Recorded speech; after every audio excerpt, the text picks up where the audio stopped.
Bonjour, c'est Virginie. La leçon d'aujourd'hui a pour titre « Un aveugle voit ».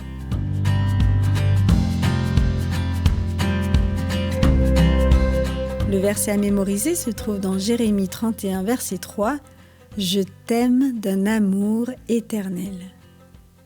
Se pourrait-il qu'un petit caïd fasse la loi dans la cour de ton école ou dans ta rue? Peut-être s'en est-il pris à toi? Ce genre de personne essaie de faire peur aux autres. Saul était un peu comme cela. Il avait obtenu des prêtres l'autorité d'arrêter les nouveaux chrétiens, mais Dieu avait d'autres plans pour lui. Le rugissement féroce de Saul était bien connu. Cet homme était comme un tonnerre sur pattes. Sa voix résonnante faisait trembler et des éclairs semblaient presque grésiller autour de lui. Il était aussi dangereux que l'éclair. Son seul but dans la vie était de rechercher, d'éliminer les chrétiens. Saul et ses assistants avançaient d'un pas décidé sur le chemin qui menait à Damas, une ville renommée. Les lettres officielles dont ils étaient chargés leur donnaient la permission d'arrêter tous les chrétiens et de les ramener à Jérusalem où ils seraient mis à mort. C'était midi et un soleil brûlant tapait sur la tête des voyageurs sans arriver à les ralentir. Ils voulaient accomplir leur mission malgré leur fatigue. Ils avaient parcouru près de 250 km en quelques jours et ils étaient presque arrivés à Damas. Puis, sans aucun avertissement, au beau milieu d'une journée ordinaire, quelque chose se produisit. Un rayon de lumière jaillit du ciel, une lumière beaucoup plus éclatante que celle du soleil. Les voyageurs tombèrent par terre. Saul regarda cette lumière étonnante. Il ne pouvait en croire ses yeux. Il voyait Jésus dans la lumière. Et Jésus lui parla.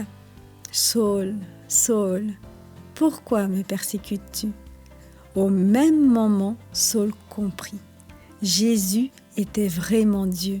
Et il était ressuscité des morts, comme le disaient les chrétiens. Saul comprit que Jésus lui disait en fait « Lorsque tu persécutes mes disciples, c'est moi que tu persécutes. » Saul ne put que répondre « Qui es-tu, Seigneur ?»« Je suis Jésus que tu persécutes, » répondit Jésus. « Lève-toi, entre dans la ville, et on te dira ce que tu dois faire. » Et la lumière disparut. Les compagnons de Paul étaient muets d'étonnement. Ils avaient parfaitement vu la lumière, mais ils n'avaient pas vu Jésus. Ils avaient entendu un bruit, mais ils n'avaient pas compris les paroles de Jésus. Ils se levèrent en se regardant d'un air tout ébahi. Quant à Saul, il ne voyait plus rien. Il était devenu aveugle. Complètement aveugle. Il tourna sa tête d'un côté, puis de l'autre. « Je ne peux plus voir » murmura-t-il. Les compagnons de Saul le prirent par la main et le conduisirent à Damas. Quelle étrange procession! Quelques minutes plus tôt, Saul était un persécuteur redoutable, prêt à poursuivre et capturer un grand nombre de chrétiens. Et voilà qu'il devait se laisser conduire comme un petit enfant. Saul traînait les pieds dans la poussière. Il ne se préoccupait pas du chemin sur lequel on le conduisait.